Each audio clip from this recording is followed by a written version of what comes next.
Good morning. We're live, coming to you from the Og Mandino Leadership Institute. It's great to be with you this morning. We'll just give everybody a couple of moments to join because we have a very important discussion this morning around scroll number 10. Good morning, Miriam. You're always the first one on, the faithful one. Thank you. And thank you privately between you and me for your email this morning. That was really tender. Thank you. What a great morning. It's Friday. We've been on this journey for 9 days. This is our 10th morning. When we started this, I thought, wow, this is going to be so fun. And all of a sudden, here we are. It's just like all of life. We're going to get to the end of something and be able to start something new.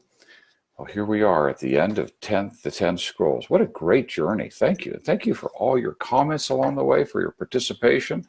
It's absolutely been inspiring for us on this side to be able to share these things with you and to have the response that we've received. Thank you, thank you, thank you. Now we're going to jump into scroll number 10 this morning. This is a bit of a tender one for me. I'll share with you why, if I may. 1989, after amassing a multi-million-dollar estate and making millions of dollars, actually retired. I was retired at 35. Had my Ferrari and my leather pants and motley-colored jacket and a beard and a little bit longer hair, and I started a rock band. It was my midlife crisis. And then the economy started to shift and the world fell apart.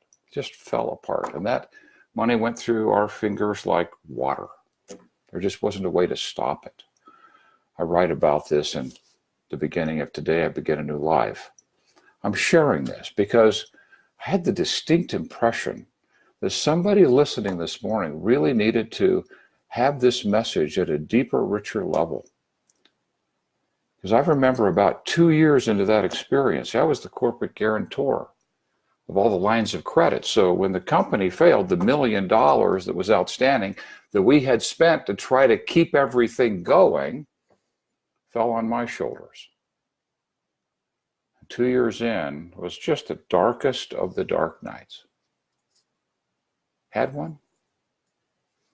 I want to talk to the one who's in one. That dark night. There was one saving grace. $1 million in debt and $1 million life insurance policy. Now, that was going to lapse because couldn't pay the premium. Spent the days planning, wrote the note, had all organized. There's just no way to explain this to a wife and 7 children, except for I started to believe they would be better off without having to deal with me and having the debt removed from their life. They could finally move forward. And we won't talk about how close, but it was close enough. In that moment, what kept me here was a memory from a few months earlier when Ramona ran the St. George Marathon. And when she finished, they gave her the medal. And she came up to the chain link fence that separated the spectators from the runners. And we put our fingers through the chain link fence and intertwined our fingers and just squeezed. And I looked into her eyes and I just cried. So proud of what she had just done, but even more so proud of who she was. Because she took the ring off her finger, 3.0 carat diamond ring that my Rotary brother, who was a jeweler, had designed for her for our 10th anniversary. Took it off and said, "We don't need this anymore. Let's use this to buy a house." When we had to let the housekeeper go, she said, "Good, I get my kitchen back." We had to let the gardener go. Good, the boys can learn to mow the lawn. Just always positive, all of that in that moment. And it sustained me. The sun came up and I was still here. And I wasn't happy. I was angry. And the words still flow off my tongue like I was still sitting in my bedroom in that peach-colored chair in our previous home. And I said, "I long to cry to the God of my youth but the God of my youth will not hear my cry. I must change my God or change my cry. Well, I end up having a very tender conversation with the real one, the real one. It was the cry that needed to change. And I began the journey that day, and I promised, you show me how to do this. Show me how to dig out of this, and I will spend the rest of my life helping other people get out of situations like this. Well, the next 8 years were quite thorough, quite thorough. You see, I wanted something or someone to save me. I'd read all these stories, like someone shows up with a suitcase full of money and all your problems are gone, right? It wasn't happening for me. I remember the first time I read this scroll, because in this scroll is the secret to this very dilemma of pleading, please, I need help. And having our cry be one that cannot be answered, and learning how to have a cry that can be answered. We are going to read this scroll.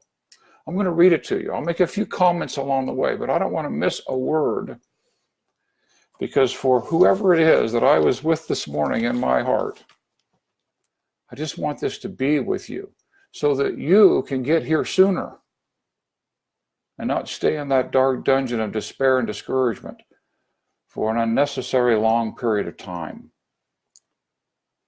Og writes this, and this is the last thing. He's been writing all night long. And then this starts to come. Who is of so little faith that in a moment of great disaster or heartbreak has not called on his God? Who has not cried out when confronted with danger, death, or mystery beyond his normal experience or comprehension? From where has this deep instinct come which escapes from the mouth of all living creatures in moments of peril? Move your hand in haste before another's eyes, and his eyelids will blink. Tap another on his knee, and his leg will jump. Confront another with dark horror, and his mouth will say, my God, from the same deep impulse. My life need not be filled with religion in order for me to recognize this greatest mystery of nature. All creatures that walk the earth, including man, possess the instinct to cry for help. Why do we possess this instinct, this gift? Are not our cries a form of prayer? Is it not incomprehensible in a world governed by nature's laws to give a lamb or a mule or a bird or man the instinct to cry out for help, lest some great mind is also provided that the cry should be heard by some superior power having the ability to hear and to answer our cry? Henceforth, I will pray, but my cries for help, and here's the first secret, my cries for help will only be cries for guidance. Write that down. Cries for guidance. Never will I pray for material things of the world. Really? I'm not calling to a servant to bring me food. I'm not ordering an innkeeper to provide me with a room. Never will I seek the delivery of gold, love, good health, petty victories, fame, success, or happiness. Only for guidance will I pray, that I may be shown the way to acquire these things, and my prayer will always be answered. I want to be healthy. What steps can I take? Guidance. And all of a sudden, my wife is a health coach guiding me on my journey. Casey Mitzel, who is a trainer, incredible trainer, is guiding me on my physical health. I'm gaining the ability to understand how this is working, and I'm putting it into play, and it's changing my life. This is so true. We acquire the ability, and we do the work, and the change occurs. So let us pray for guidance. because that prayer will always be answered. The guidance I seek may come, or the guidance I seek may not come, but are not both of these an answer? If a child seeks bread from his father and is not forthcoming, has not the father answered? Sometimes it may not be time. It may not be appropriate. Can we surrender to what's best for us, not what we think is best for us? And then he says, I will pray for guidance. I will pray as a salesman in this manner. Now, what I'm about to read to you is called the salesman's prayer. A salesman's prayer. Are you ready? O creature of all things, creator, not creature, sorry, creator of all things, help me. For this day I go out into the world naked and alone. And without your hand to guide me, I will wander far from the path which leads to success and happiness. In this paragraph, I ask not for gold or garments, or even opportunities equal to my ability. Instead, guide me that I may acquire ability equal to my opportunities. This principle is so powerful. You wonder why people keep having opportunities? They're reading books, they're studying, they're growing, they're improving, so they can see them. The opportunities are everywhere.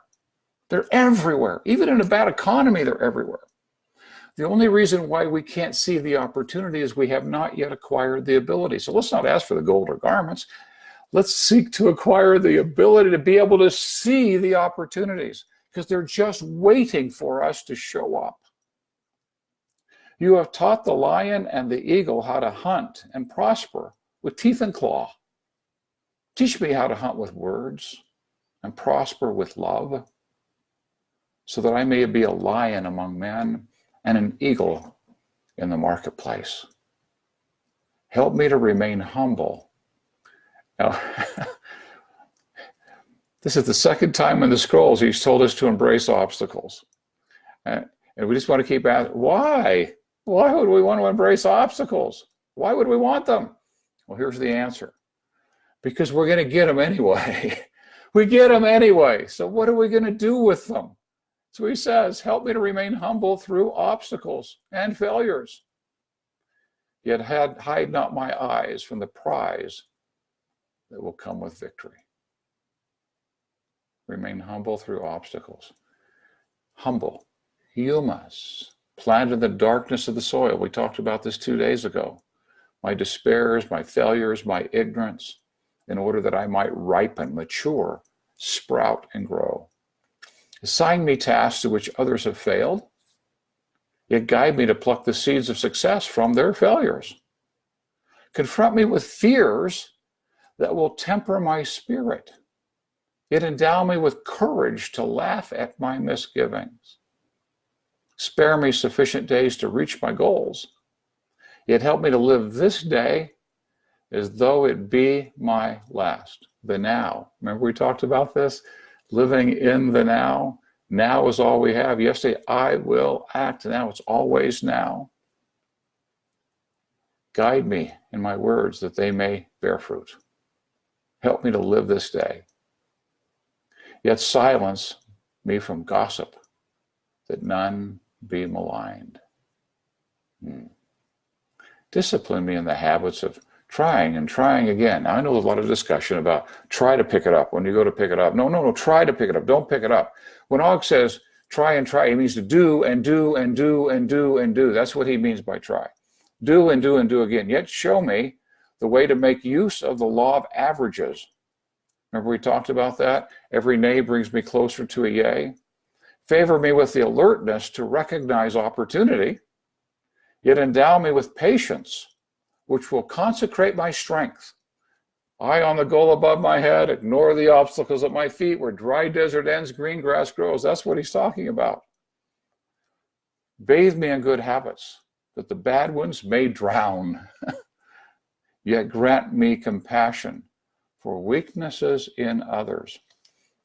when we start to get into self-improvement, especially if we're in a relationship and our companion's not as aggressive in the pursuit, we might say, well, I'm growing above them or becoming better than them.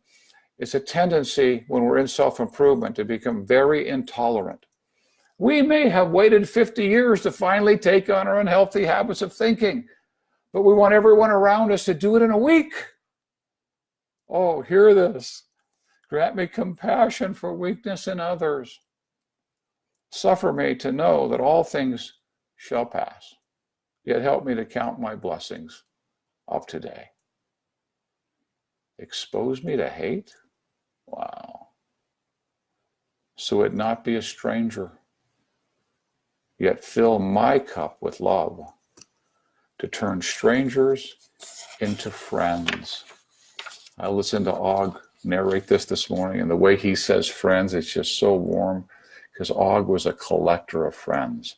He had letters from people all over the world, and Betty said he answered every single one of them. But all these things be only if thy will. I'm a small and lonely grape clutching the vine, that thou hast made me different from all others. Verily, there must be a special place for me. I want you to feel this. Special place for me. You've been uniquely prepared for this moment in time, especially the one I want to talk to who's in that dark night. You've been prepared. The dream, when I walked out on to the edge of the cliff to talk to the man who was ready to jump, I asked him questions and talked to him, and he turned and we walked away. And the strong impression I had is a time's not too far off when many will be tested beyond their ability.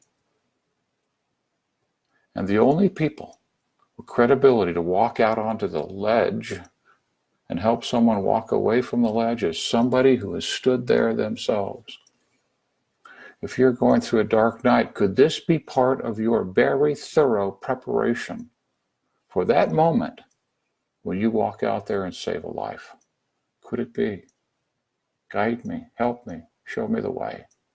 Let me become all you planned for me when my seed was planted and selected by you to sprout in the vineyard of the world. Help this humble salesman. Guide me, God. Wow. So if you're in a dark night, you now know the secret. Don't seek for gold or garments. There's plenty of opportunities. You just need to acquire ability. I'm not an opportunist. I'm a realist.